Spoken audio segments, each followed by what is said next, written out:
Hey guys, it's Penelope in London, and we have the lunar eclipse, and it's happening in a few hours from now. It's going to be in the UK on May 16th at 25:16 degrees. You can see on the chart, let me just double check that you can see this, and you've got the pointer, and here goes. So you can see that if you look where my pointer is, the moon is at 25:16, and we've basically going to have the lunar eclipse at 5:12 a.m. in the United Kingdom on the 16th. It will be at 12 minutes past midnight in New York, and in California, I haven't got the time in front of me, but it's 3 hours behind New York. So that would be 10, 11, 9:15 p.m. That's it. That's got what I've got. The May the 15th in California, New York, it's going to be at 12 minutes past. And then in London, it's at 5:12 a.m. So when we look at this, we can see that the aspects to it are as such that we've got the moon is opposite to the sun. And then we've got the moon is opposite to the sun here, sun, moon. And then we've got Saturn, which is square to the, let's see there. Actually, I want to put the nodes on here. So let's just see lunar nodes. And I'm going to put the true nodes there and redraw this so we can see what the nodes are doing. All right, brilliant. So you can see that the node is conjunct also the sun, and Uranus is in there as well. And the south node is on the moon. So we've got this T-square going on to Saturn, and Saturn is our restriction. So this is asking us, the resolution node, evolutionary astrology, is this node. So something from the past that we're trying to clear up. And also we've got Mars, and we've got Neptune and Jupiter. Jupiter's actually just gone into the sign of Aries, which you can see here. Jupiter is literally just moved in, in the last week. And then we have Mars, and we've got Neptune in the sign of Pisces, and we've got Chiron in Aries as well at this time. So let's see here, we've also got, interestingly enough, Venus is not showing on the chart. I'll blame Mercury retrograde there. You see Venus is conjunct to Chiron just here. So Venus is conjunct Chiron also in Aries. I'm 18 degrees Aries in my chart. So it's going to be, let's see where Venus is right now. It's 15 degrees. So I'm just having my Venus return, which is quite beautiful. Well, when we have this, these eclipses, they're very powerful, and you may have been feeling the energy over the last week since the solar eclipse that happened on the 30th of April. And when it happened, it was in Taurus at 10 degrees. So you want to look at where that was for you as well. And then we've got some beautiful trines going. You can see from Mars, Neptune and Jupiter, we've got some trines going up to the south node there and to the moon. And then we got some sextiles down here to Uranus, North Node, and the Sun. And we've got a retrograde Mercury there, which is also trining Pluto. This is a beautiful chart, actually. We're really shaking off something from the past here. We're letting go of stuff that's really toxic. We don't want to be staying in stuff anymore. We need to be moving on from situations, places, people, situations that are no longer working for us. And this can be very difficult because we can try and fix things that are no longer fixable. So when I show you on solar fire, we'll have a look at solar fire in a moment, and I'll show you my chart so that you can get an idea of what you're looking at if you bring up your chart on astro.com. So the second house and eighth house would be here, where we've got the second and the eighth, but also it is Taurus and Scorpio, the axis of the second and the eighth on a traditional chart. And with an eclipse in the second house, this is about our material stuff. And it's also money that we own, and it's also money that we owe. And it's also stuff that we've built for ourselves and created for ourselves. And the ruler of Taurus, if we look at the sun, is Venus, and Venus is currently on top of Chiron. And if we look at the moon in Scorpio, the ruler Scorpio is Pluto, but also Mars. So, you know, it depends how you look at this, but the ruler of Scorpio is Pluto. So it can be, you know, a crisis to do with the eclipses. You know, it can be a feeling of crisis, and it can be to do with our possessions, but this isn't all bad stuff. So don't look at crisis. Crisis sometimes is where we feel that we're being destabilized. I mean, if you look at the money markets at the moment, we can see there's a destabilization going on where we've got centralized stuff, and then we've got Bitcoin, and we've got all of these other finances, and then what's going on in the world with inflation rates and whatever. We can see how that's working out with the money.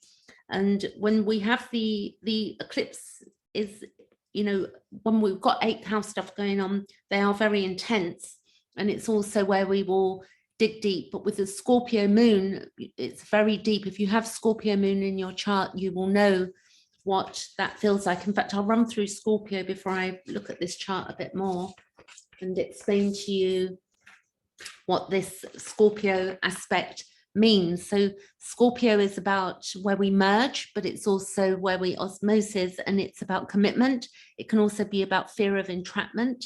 It can be betrayal. It's our compulsions and obsessions. It can be manipulation, corrupt power. We're seeing a lot of that going on. It's power and powerlessness, and our shared resources collectively as well. We don't realize that on planet Earth, you know, different countries hold different resources. So sometimes wars and whatever can be related to that in itself, you know, oil, gas, we're seeing that going on. We can see with the Scorpio keywords again, it can be abandonment, the merging, loss, metamorphosis, alchemy. There can be covert stuff going on, secrets. There can be darkness. There can be, you know, sexual violence as well. We're seeing that go on within a war, which is quite frightening, that these things take place, and that we are seeing this play out in society also.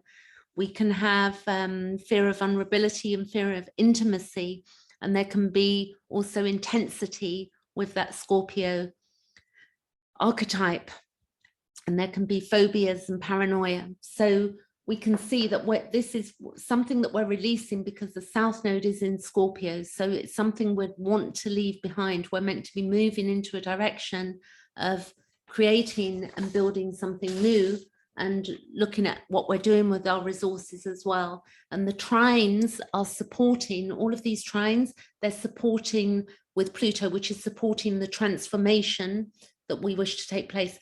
You know, this Saturn is giving us a run for our money, meaning that we have got an aspect there that's with the nodal aspect, that it's squaring to these nodes. And that's going to be going on for most of the year, because I'll show you on Solar Fire, it's going on for most of the year because the Saturn is going to go retrograde at some point. We'll see on Solar Fire, and then it will go direct again. So this aspect will play out. We've also got this, when we look at the sun in Taurus, the keywords there are survival, it's fertility. So we're seeing issues around that as well. And we're seeing where we're trying, you know, preservation, it's ourself as a resource, you know, we are resourceful, and our inner resources, it's our values, it's beauty, because again, we've got the ruler of the sun in Taurus is Venus, which is on Chiron. And then it's our self-esteem, our personal value, our personal worth, our stagnation, where we can get stuck, and withdrawal, security, it's our self-sufficiency, and also our self-esteem. It's patience as well as we build and resolve things. It's where we can hoard, it's our body, it's pleasure, and it's where we can suppress our emotions. And it's also covers starvation in evolutionary astrology keywords. It's where we can be cautious, materialistic. It is our possessions, it's land ownership, and it's the farmer. And it's also where we can be, you know, it's our pleasure as well. So it covers a lot of stuff there. when we look at my chart, and then I keep saying we'll go over to solar fire because I love solar fire. When we look at this chart here, let's make sure I'm showing you properly. So you can see here, this is my chart. So this is literally the moon. The moon for me is in my 12th house. So it's hidden, what's hidden, but it's also on my Neptune, and it's also the south node. It's on my, just had a nodal return. So you can see a nodal return here, and it's also on the node, and it's also on my south node, and it's on my ascendant. So for me, there's some big stuff going on there, because the aspects, which I'll show you, if you're looking at your own chart or you want me to help you with this, you can book a session with me. But my moon is basically conjunct to my south node, and so is the sun.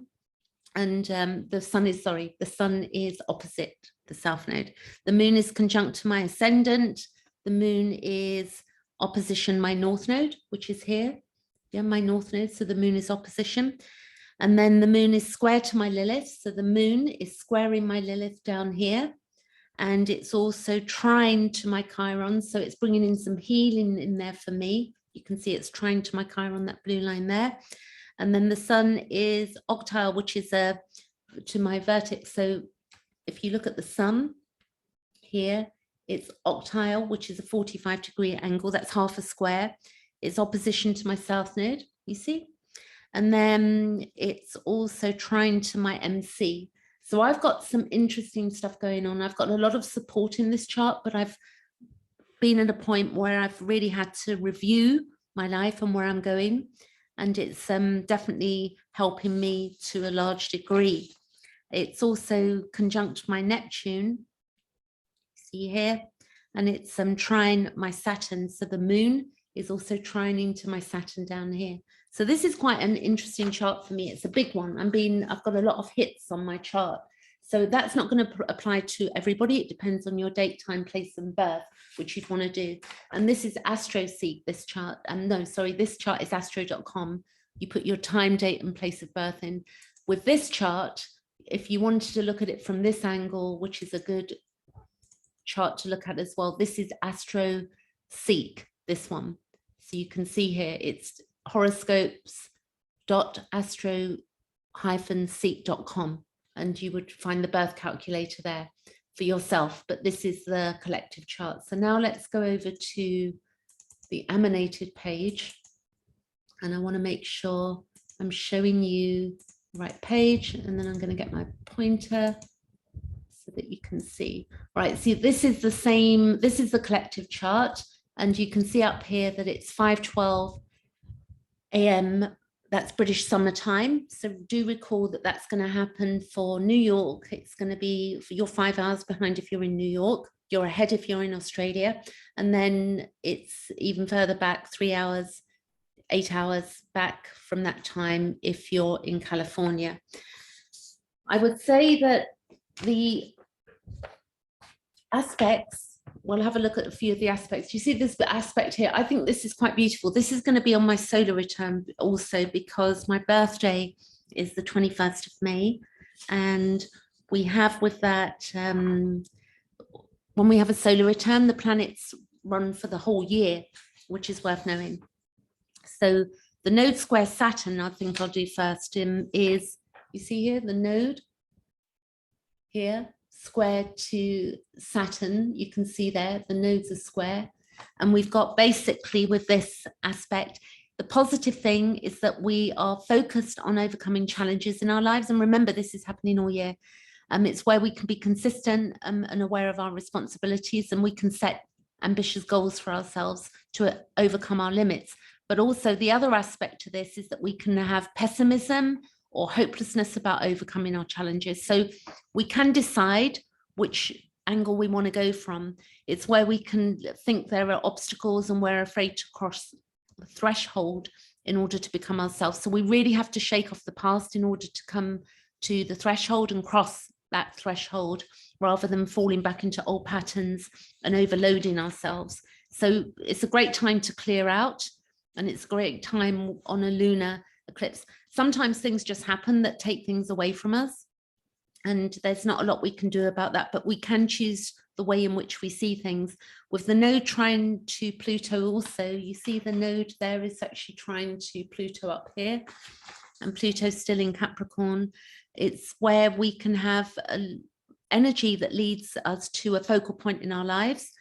But it's also where we can experience power or powerlessness. And the shadow can help us actually to overcome our life challenges. So the shadow within us, which we don't want to be in a place where we think that we don't have a shadow or that we're just good people, because there's a lot more going on in us when we begin to question and look at our belief systems, and we wonder, you know, why, not wonder, but why if we look deeply at our early trauma, we can overcome a lot of our repetitive patterns, because a lot of the stuff that we're repeating as adults, a lot of the stuff, repetition compulsion, it's almost like there's a book actually that I've read recently or on Audible, and then I bought the book because it was so good. It's called Individuation by Murray Stein, and he's explaining about, as Jung would as well, repetition compulsion is where we keep repeating something on an unconscious level in order to overcome it until we get it. So if you imagine that you're trying to learn something or unlearn something, you just have to keep going over it until you get it. And eventually we do. With the Chiron on the Venus, I want to find that, actually, I've got a list because I want to be specific about it. But Mercury is retrograde, we know. And we've got Chiron, if I can find, I can't see it. But basically, this is very creative. It's where we can creatively, with the Venus, do creative stuff to overcome our wounds. And I know that for me, this is a really helpful aspect that I've got for the year ahead. So we can feel wounded, but we can turn the wound and make something beautiful from the wound instead of staying stuck in the wound. Let's go ahead now to, I'm going to go weeks ahead because I want to see when that Saturn goes retrograde. So if you watch Saturn here, I'm going to go weeks ahead. 1, 2, 3. There you go. So then we're going to go days to get the exact day. There you go. So Saturn will station on the 4th of June, or maybe the 3rd. Let's see if we go back by hours, depending on where we are. So it stations 3rd of June in UK. So it will be the 3rd of June it stations. And then it's going to go retrograde. We're going to go by weeks. 1, 2, 3, 4, 5, 6, 7, 8, 9, 10, 11, 12, 13, 14, 15, 16, 17, I hope 18, 19, 20. Right, it looks like I've counted 20 weeks there, but I could be wrong. So don't take that as being, because I might have missed a click or a week. So for about 20 weeks, we've got Saturn will be retrograde, and then it will go direct. So you can see that it goes back to 18 degrees, and then the node, actually, maybe it won't square again. Let's see, 13. It's just, it's sort of, it's going backwards and forwards. So we've got weeks. Here we go. If we go back to today, what's 15th? That's the 13th, but we can see that Saturn is square, and then actually Saturn square, I think it's Uranus, actually, more to the point. So Saturn square the nodes maybe isn't all year. I've got that maybe slightly wrong there. But we have Saturn square 24. We've got the node. So that's still a square. That's in July. And then we've got Saturn and the node. That's still a square. It's still within the square in 8th of July. And then it's 23 degrees and the node is 20. So that's still a square. And then 22. And then that will kick in, and it will, that Saturn will then square Uranus, if you see, because Uranus is at 18 degrees. And it's gone back to 20. and then 19, 18, 18. It's good to know this so we know where we're at. So that's Saturn will square Uranus, and this aspect means that basically we will feel some restriction. We'll want to be going forward. So we're still playing that out throughout the year. The node then, this is the other thing I wanted to look at. I want to see when that node hits Uranus conjunct. So let's go back by weeks. That was September. You can always stop this video to look at the dates, by the way. So the node is here. You see, you've got 19, 18, and you've got 8. You've got Mars there as well. So we're going to have a conjunction of Mars and the North Node and Uranus. And this is restriction. This is wanting to go, not restriction, breaking free of limitation, wanting to go forward. But we've got to remember that that Saturn is up there pulling, holding on. And then we've got the North Node as well, which will be conjunct. And this is the end of July up here. You can see 29th of July around that time. If we go days, and I go back, because that node is 19, so we'd actually go forward because the node, that's it, 18 degrees, 17. So on the 30th, there you go, they're all 18 degrees. So that will be a big one for all of us. That's around that's date up here is 1st of August.